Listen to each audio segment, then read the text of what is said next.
The reason you're failing in your business is you. It's not everything else. But today on the podcast for entrepreneurs, let's fix it. Let's take the next 20 minutes and jump into 3 things that you can do to make sure that you're not the bottleneck in your business.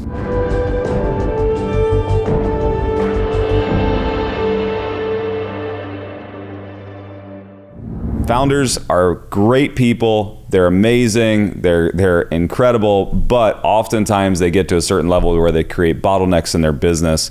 And so we're going to go from bottlenecks to breakouts today. We're going to jump in and we're going to go deeper. And I'm going to show you in these areas where you're actually stifling your business, you're choking it, you're holding it back, and then we're going to tackle it together. The number one threat to your business isn't the market. It's usually you.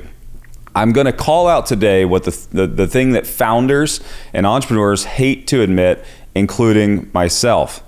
You know, for me, I find myself oftentimes, if I'm not careful, if I don't come in with an intention in my business, drowning in decisions, approvals, and follow-up. Decisions, approvals, and follow-up. If you're not careful, will take a majority of your day. And when that takes the majority of your day, I can guarantee that you're the bottleneck. So let's get into how do you know if you are. Let me give you 5 quick ways to know if you're the bottleneck. You ready? I want you to check the box and I want you to add your score up. You ready? Number 1. Are you still the main approver on everything? Are you approving everything? Does 90% of all decisions in your business go through you? If so, that's number 1. Number 2, your team asks for permission more than they act with clarity. Your team asks for permission more than they act with clarity. So it's this constant check-in, like, are you okay with this? Is this good for you? That means you're not empowering, right? So is that you? So make sure you're adding your score up. Number 3, your schedule is full of operations and not strategy. If you look back over your schedule, does it look like you're a project manager and you're looking at all operations, or are you looking at strategy? Is there ever a time on your schedule where there's actually strategy sessions scheduled? Number 4, you haven't taken a 5-day break without interruption in the last 6 months. Now, I am extremely guilty of this. I got to hold my finger up on that one. Definitely a checkbox for me. You haven't taken a 5-day break without interruption in 6 months. The last one, the company can't win without you in the room. You have to be present in every meeting. You have to be present in every decision. You have to be present. However, it's always in the operational side. What was your score? 0 to 5. Were you a 1, 2, 3, 4, 5? I can tell you that if you hit even one of these, you are creating bottlenecks in your business. Now, it might not be severe, but it's going to be very, very present. If you're still making all the decisions, you didn't build a company, you built a dependency. If you're still making all the decisions, you didn't build a company, you built a dependency. And that's really important because the path to creating the bottlenecks in your business is dependency, right? Like when all things point at you, there's no way for you to make all the decisions in your business as it grows. So how do we fix it? How do we change these 5 things? Number one, here's the 3 ways to fix it, and then I'm going to give you a challenge at the end. Number 1, brick-led thinking. This is something that I teach in Empire, and I've taught this concept a lot on the podcast in the past, but in your business, there shouldn't be 50 KPIs. There shouldn't be 100 KPIs, key performance indicators. There should be enough that you can govern the business, but there should be one primary KPI. We call this the brick. The brick is the foundational piece. We often say that we don't build empires through philosophy or through doing it ourselves. We build empires one brick at a time. What is the brick? It's your most important key performance indicator, your KPI. Your KPI that you're focusing on that drives all other KPIs. There's always one. We call this the brick. Every empire has one brick. If your team doesn't know it, then they can't lead without you. For instance, if you walked into this building, this is Collective Influence, this is my private equity firm here.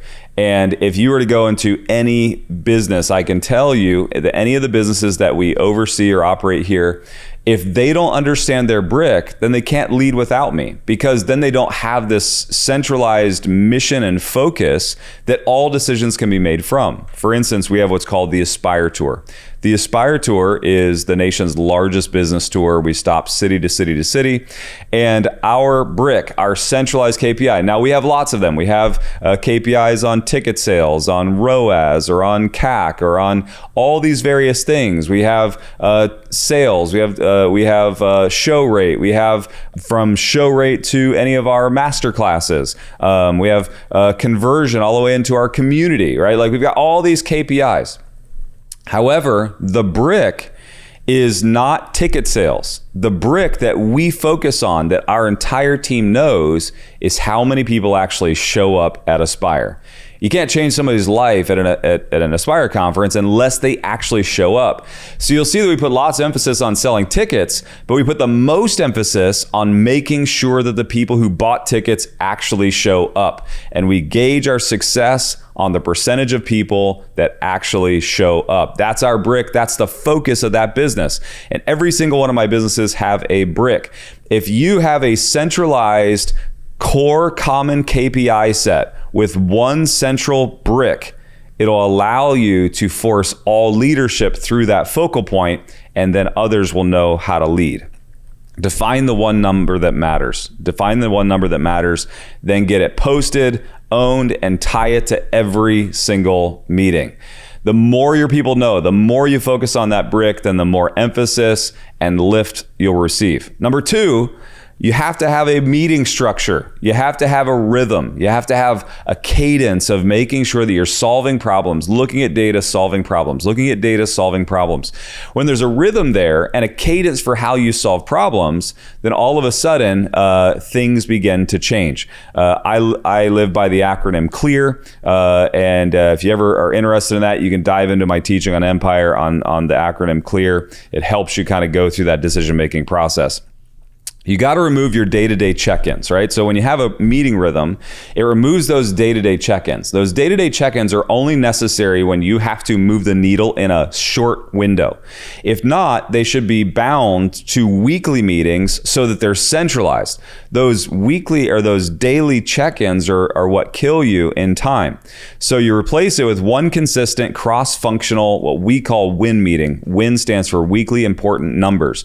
That way I know my information on a weekly basis, and I have a cadence of solving it. And then I have what's called stoplight reports, and that brings the data to the top. It lets me focus on the things that matter. That's the meeting rhythm. And number three, we call it replacement through clarity. Here's the problem. If you don't have a centralized KPI system with a focal point called a brick, if you don't have a weekly meeting rhythm, then you can't get to a place where you replace yourself. So once you get to that data-driven approach, you can replace yourself through clarity.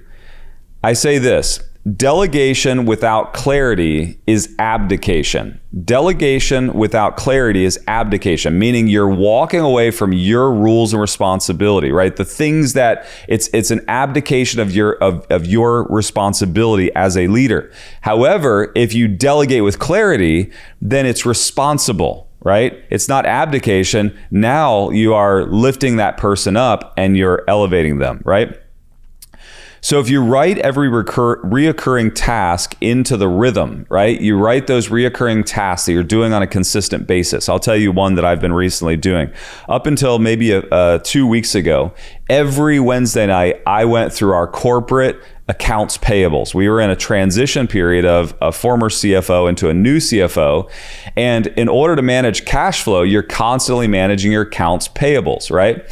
I delegate all accounts receivables. All that stuff is tied into our CRO, Chief Revenue Officer. But our accounts payables, because it wasn't quite transitioned into our CFO, I had to do every Wednesday night. And I'd find myself going through, 500 payables across the corporation every Wednesday night from 10 p.m. till about 2 in the morning for the last, I would say, 4 months. 4 months, I did that every single time because I didn't have time to do it during the day. I didn't have a process to do it. So that was a reoccurring task. And I was doing that. And I literally come in Thursday, I'm tired, I'm wore out. And I would go through 500 of payables. I would decide what was most important. I would look at the things that, we were trying to pay too early without the 30-day. And I was managing our cash flow through this AP process by 4 hours worth of diving into data every Wednesday night.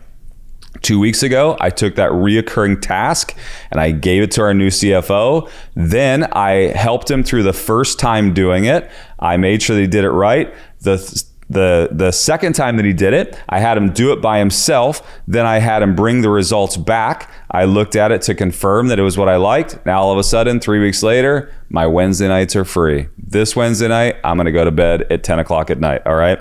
And so for me, that's the process, right? Is look at reoccurring tasks. Then you can, with clarity, pass them on. Then document the decision process you want your leaders to follow. If you have someone, maybe it's you, maybe you can use an AI tool to capture this. You can have an assistant capture this. But as you sit in leadership meetings and rules are established, oftentimes as entrepreneurs, you establish rules and you don't even realize it. You'll say things like, hey, next time, make sure you do this. Or, hey, anytime this happens, I want you to make this. And you have to have somebody listening. You can program an AI tool to listen for this. You can program a person to listen for this, or you can physically do it yourself. But every time you establish a rule, write the rule down. Keep a repository of the rules. Every time we do this, make sure we do this, right? Every time you set a rule, make sure that it is documented. Why? Because if your rules are documented, they can then be replicated, okay? Let me give you a quick story. So, number one, brick-led thinking. Number two, weekly rhythms in meetings. Number three, replacing yourself through clarity. If you just take that step, take a small step, and I'll give you a challenge here in just a minute, but take a small step this week. Don't think about delegating everything in your life. Choose the one thing like I just talked about, APs. That process of getting accounts payables off my plate, I can't tell you how much stress that's removed in my own life. Find the one that's causing the most stress and begin to delegate it. Okay, so let me give you a quick example and then I'll jump into a challenge. I was working with a founder, and we have the Empire operating system, and we have what's called fractional COOs. I have a bench of fractional COOs, CFOs, and so when I buy a business, I'll pull that kind of fractional off the shelf to come help me part-time. That way I'm not paying an executive salary, and it helps me get a business off the ground for a much cheaper cost. And this fractional and I were working with this founder who built an 8-figure company. So it's not we're not in startup mode anymore, right? So like this founder that had built an 8-figure company, it was in the healthcare space. I'm not going to give you specifics, but because I want to make sure that I'm holding this person's information in confidence. But she was in the healthcare space, 8 figures, and she was stuck. Right? She was stuck. The 3 things she was stuck in, as we actually were going through it, I wrote these 3 things down as we were coaching her, where I was looking at her decision-making kind of tree and where she was spending her most time. The 3 things that I wrote down was, I said, number one, she's approving all invoices. The reason she was approving all invoices is because a lot of their receivables were tied to Medicare. Medicare was having some payment issues, and because of that, it was slowing down their cash flow, and so she was approving the invoices. It was just like me, right, going through the AP process. She also was highly focused on their marketing language. So she would consistently, like every social post, she was looking at approving. Every piece of copy going out, approving. She was literally diving into every funnel, so automated sequences on their patients, reminders. She was changing every single word. She was so tied into the marketing language. And number 3, hiring decisions. She was literally hiring somewhere between 10 and 15 nurses a month. And she was spending a ton of time being the final decision maker on the nurses. So she's approving invoices. She's essentially playing the role of a controller. She's approving all marketing language and everything going out physically. And that is almost like your marketing director or vice president of marketing. And she was approving all hiring decisions, and she was deep in the weeds. So HR. So how are you supposed to be a CEO, the visionary leader, if you are also the finance person, and you're also the marketing person, and you're also the HR person. It's impossible. And that's what entrepreneurs do to themselves. She had no brick, right? She didn't have a centralized focal point, a core KPI. She was approving a minimum of 52 major decisions a week. We literally counted them out. We said, okay, does this have to be approved? Does this have to be approved by you? 52 major ones. That's not including the minor ones of like, hey, change this word in the marketing copy. These are 52 major decisions a week. Just divide that into a 5-day work week, right? Which she was working 7. So what was the fix? I implemented win meetings, literally a meeting structure. I gave her 3 months to pull back. And I structured exactly what I just told you. So this was me coaching a business owner that was doing 8 figures. I literally made her do the exact same thing. Lead with a brick, get into a meeting cadence, and begin to replace through clarity. We implemented the wins. We gave her 3 months. We took 1 quarter and we said, hey, in 3 months, 12 weeks, we're gonna radically pull you back and systematically. Here's the result. She had a 90% reduction in direct approvals. That was the 52 decisions a week. 90% of those we were able to get off of her plate. Here's the result. She had a 40% increase in margin. This is huge. Think about it. If you could increase 40%, now this is between her COGS and her cost of goods. So that's like, she took a contract, nurses fulfilled it. The 40% was the total margin. That wasn't profit. It was total margin as a disclaimer, but 40% increase in margin. She took 2 weeks completely offline after that 3-month time period. So 12 weeks in, and she took a 2-week vacation. And we watched the actual company grow during those 2 weeks. They actually landed 2 more significant clients in those 2 weeks. Her HR director hired 2 or 3 nurses in those 2 weeks. Her marketing girl actually put out copy without her, and they still had just as much reach and engagement on social. 2 weeks she took off. 2 weeks, the company still grew. To me, that's the biggest win I can give an entrepreneur. So when you're listening to me today and I'm talking to you about this, I know what I'm talking about. I've helped people, coach people out of this situation. And the 3 things I just gave you were gold, whether you receive them or not. This was not magic. This isn't some magical pill I gave her and I said, hey, it's time to take some time off. Hey, you don't have to carry the stress for your entire business. It's not magic. It's architecture. It's not magic, it's architecture. It's just literally taking these 3 simple points: brick-led thinking, meeting rhythms, and replacement through clarity with intention, and you can get yourself out of the stress of the business. All right, so you ready? Here's the call to action. The call to action. Number 1, audit your calendar. If you don't have everything on your calendar that you're currently doing, make sure it gets on your calendar. Number 2, audit that calendar. Start looking at it. The calendar is the playbook. The calendar is how I know. If I jump in to help a founder, I'm typically looking at their calendar, auditing the calendar first. Number 2, how many decisions do you need to make in a week? I then audit the decision-making process. How much of this filters through you? There's only so many good decisions you can make. If you're curious, ask your team. Give them permission to be honest with you. Give them permission to give you true feedback, and then ask your team, how many decisions am I making a week that I could make, that you could make without me, right? To your team. Then you ask the team this. This is the question. Get your team together and say, hey, if I had to step away for 30 days, what would have to change for this company to run without me?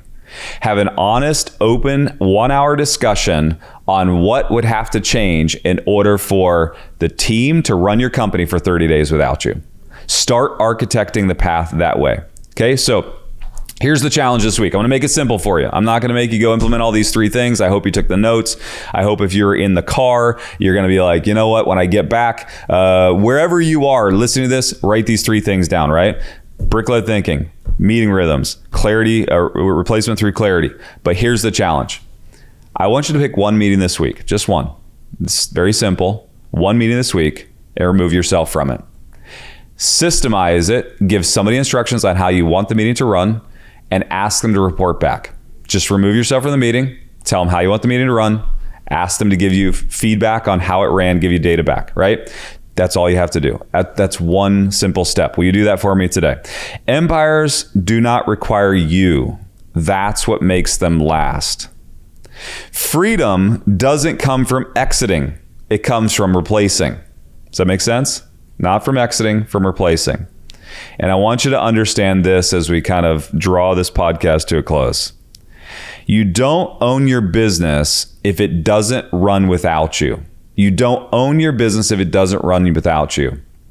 It actually owns you. If your business runs only with you, then your business owns you. You don't own it if it doesn't own without you. So make sure that you are implementing these things. Brick-led thinking, the win meeting rhythm, the meeting rhythms, and lastly, replacement through clarity. And if this hits you like a ton of bricks, because I know it should, make sure you pass this on to someone else that you know this can make a difference for them. Pass it on. Give this data to someone else. Help someone else get out of the same situation, the same stuck feeling that you're in today. Thanks so much for being a part of the podcast and for listening today. I'd love to connect with you further, and you can connect with me on social media at Eddie Wilson Official on any of the social media channels.